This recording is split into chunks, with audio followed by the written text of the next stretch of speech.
Through several of our churches, we're able to bring in the Florida Baptist Convention bus that looks at providing dental care. That's been going on for a number of years. As the health officer for the Department of Health, we support that initiative. We support that effort because it's giving access to folks that don't normally have access to dental care. I strongly encourage you to continue your leadership, that you look at the information that you've been provided. I know that there's arguments for and arguments against, and I'm quite confident that you have looked at all the issues that surround fluoridation. As oral hygiene, as a public health opportunity, I ask that you continue to provide this resource so that your constituents, so that our underserved populations do have access to some type of dental care, and fluoridation is just a small tool as in that effort to provide some sort of dental care. And I just ask that you continue to support that effort and as you move forward. So I'll be happy to answer any questions that you might have. Thank you. Thank you, Mr. Wall. Carol Fontana?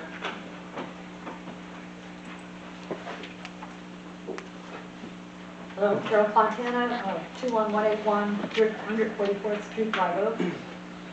Okay, so we're talking about fluoridating water. I was just thinking of what happens to the water if it goes into a residence. Only approximately 1% of the water that enters a home will be consumed by the people.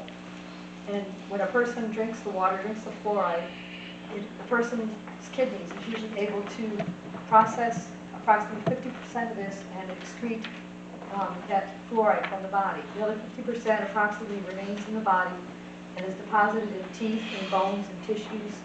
And over time, as the person consumes more and more fluoride, this keeps accumulating in their body.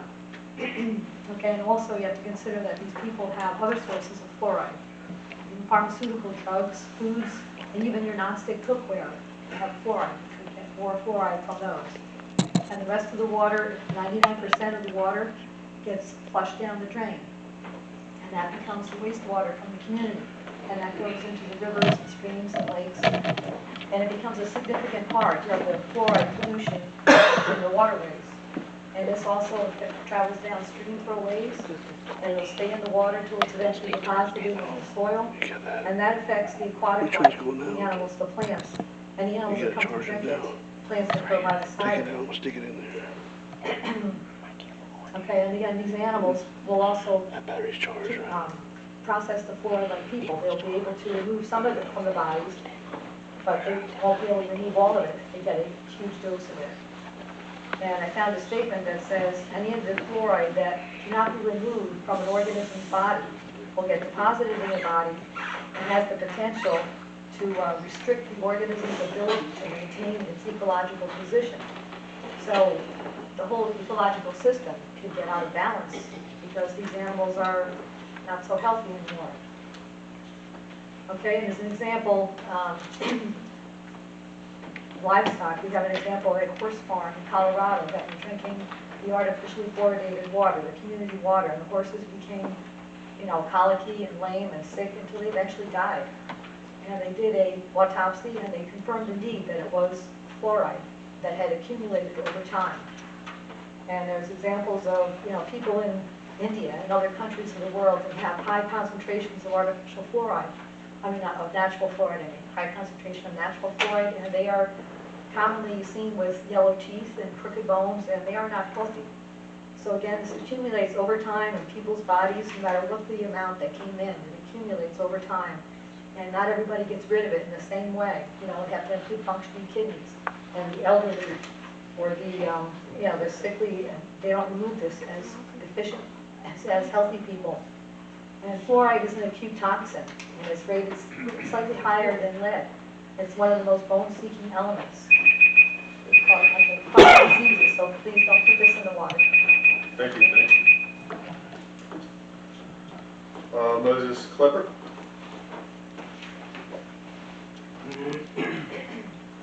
Mr. Klepper, I know you signed up for two different, but you only get one topic. So if you want to talk on this, just split it in half. You got 3 minutes. 3 minutes, okay.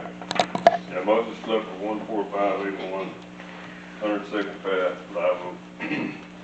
The International Association of Oral Medicine and Toxicology which advocates against the use of added fluoride in water and products, lists the following health problems which is associated with fluoride consumption.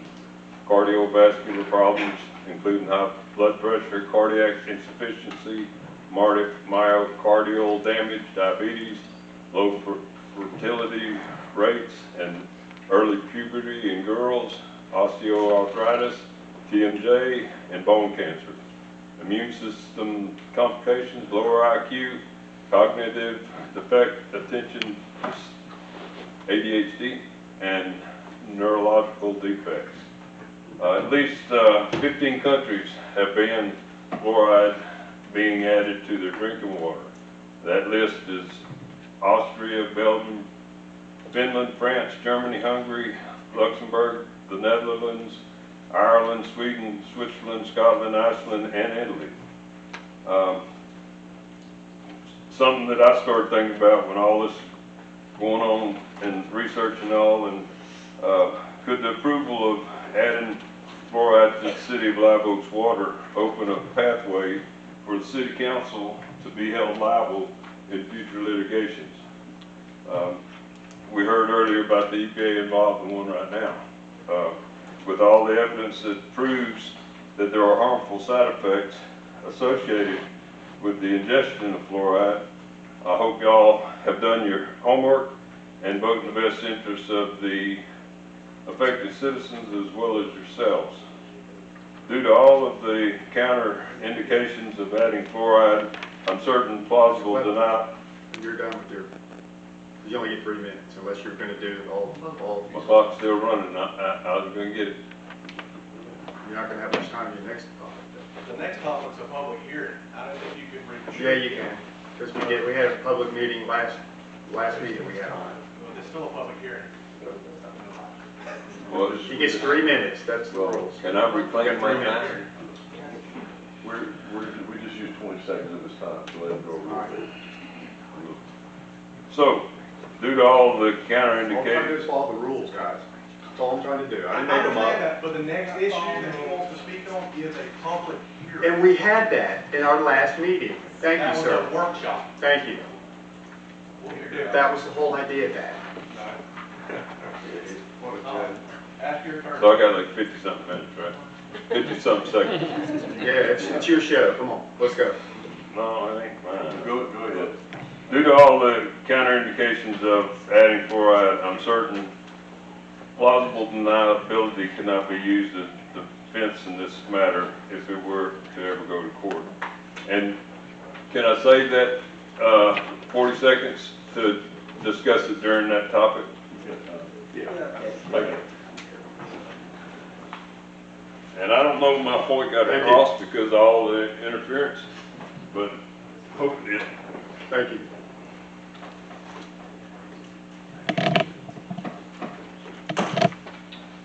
Kevin Philpott.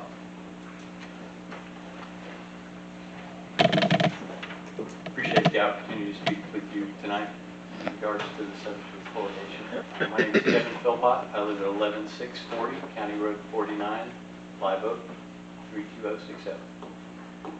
Even though some of us who are speaking here tonight and attending this meeting don't live in the city limits of Live Oak, we're always interacting no matter where we live in the county. So although the subject of fluoridation or no fluoridation seems like it's really just Live Oak city limits, it's not. It affects all of us. And you know, children going to school here, having to drink fluoridated water, there's plenty of us that simply agree that this is not in the best interest of our community. Although I'm here speaking to the city council tonight, some of my comments are actually directed towards the dental profession or anyone here from the health department who's trying to represent the fluoridation is in fact a good idea.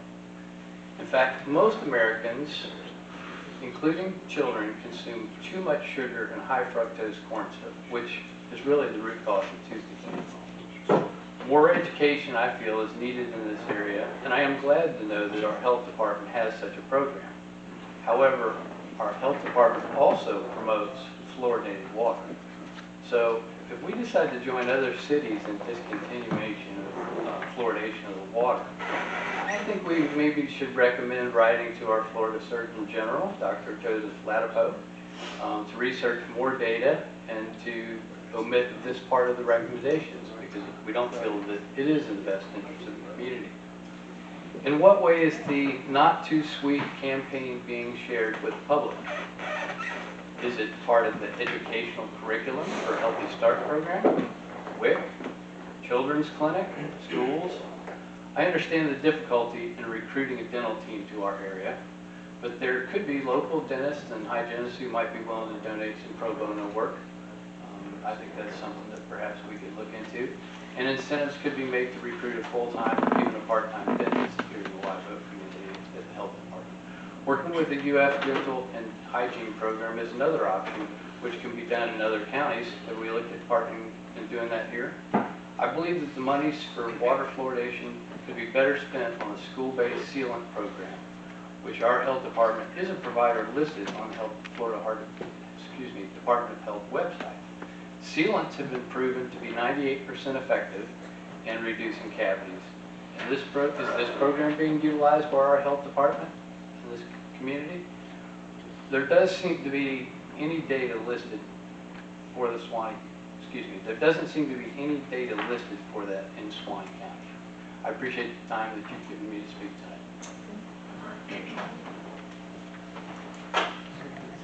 tonight. Okay, Donna Long.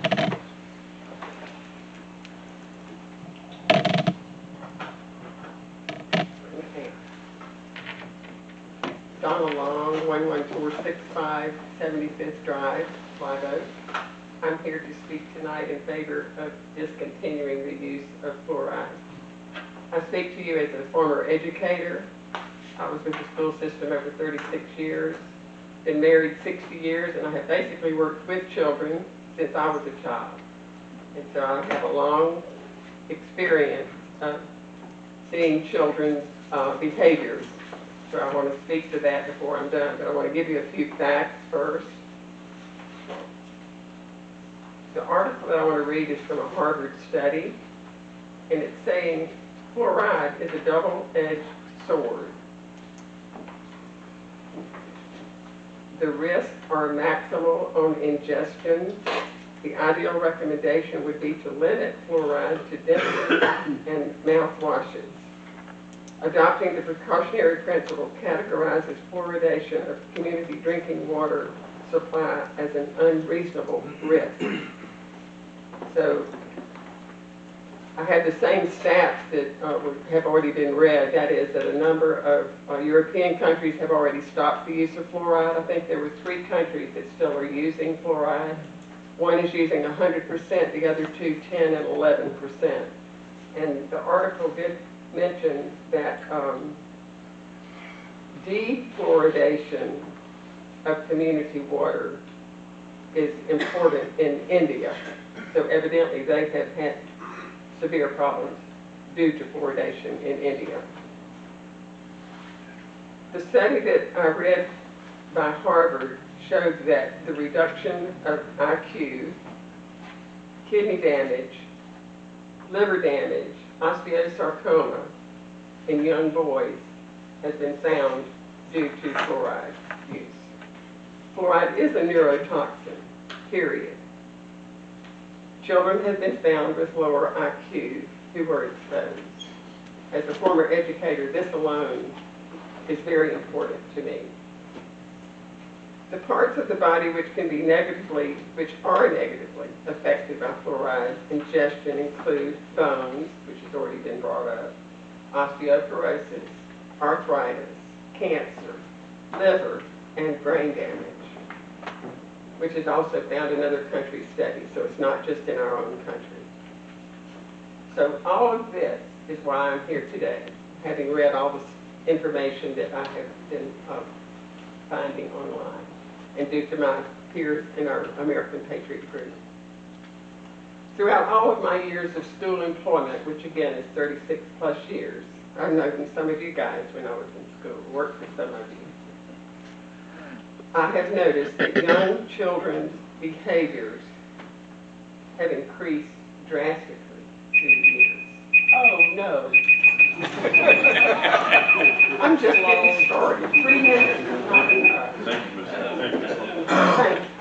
Thank you. Linda Palmisano?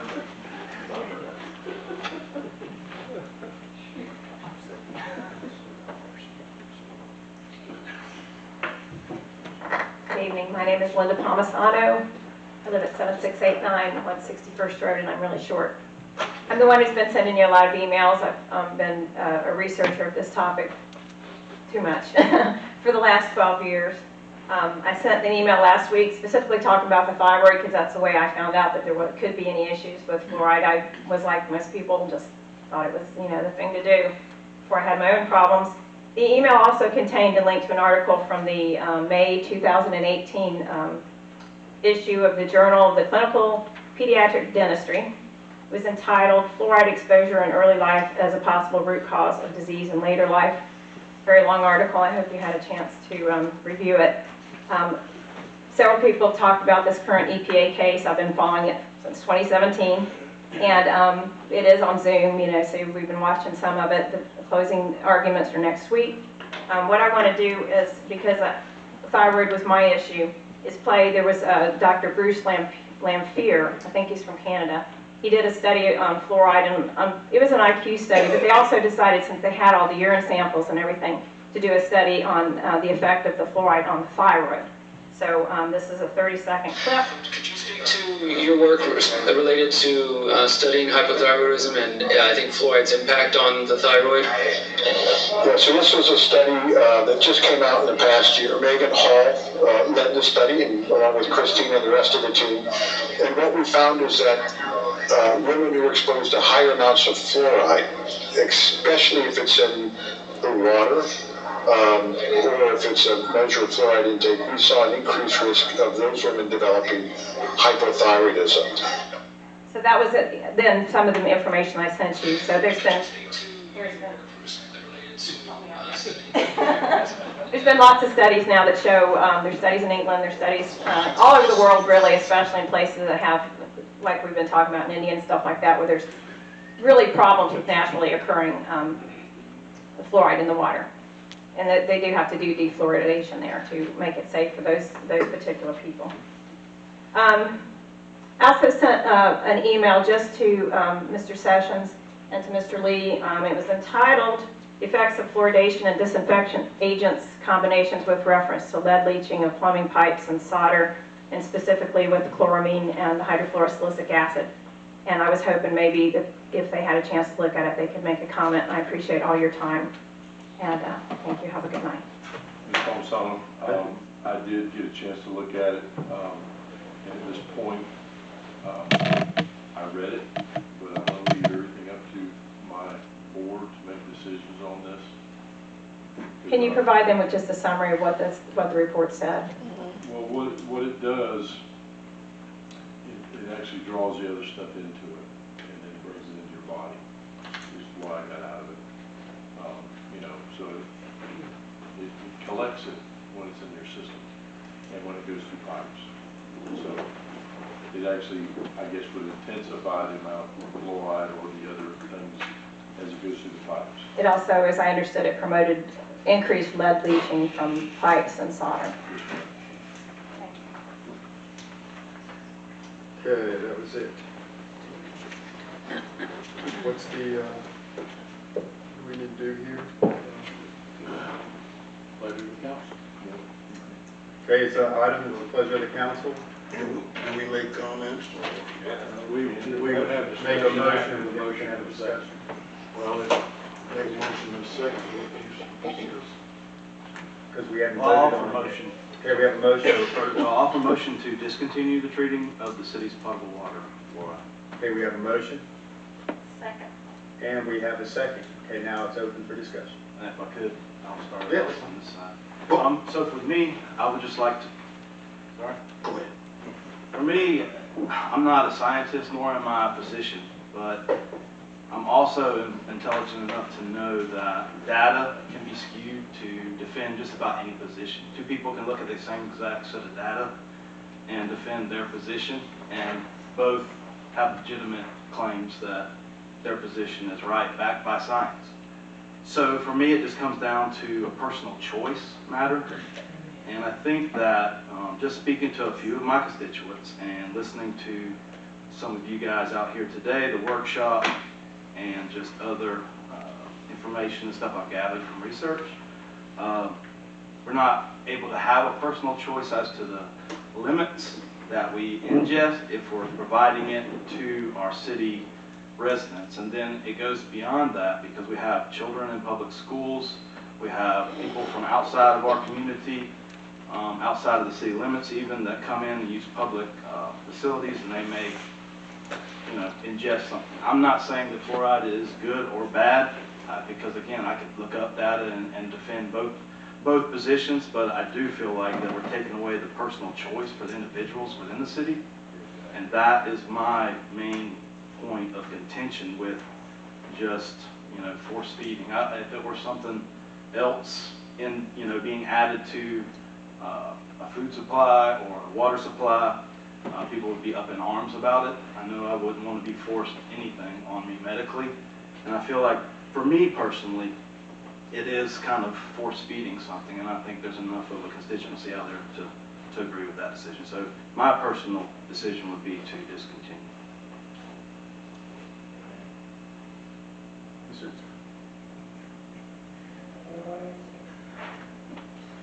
Well, I'm still in ways with this thing.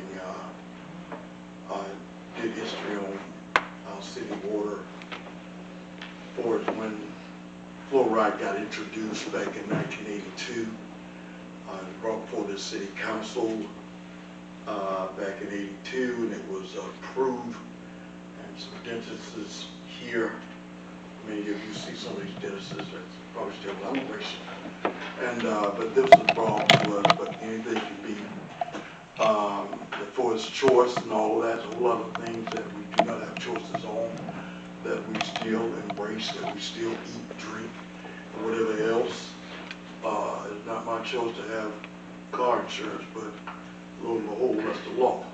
A whole lot of choices that I don't have.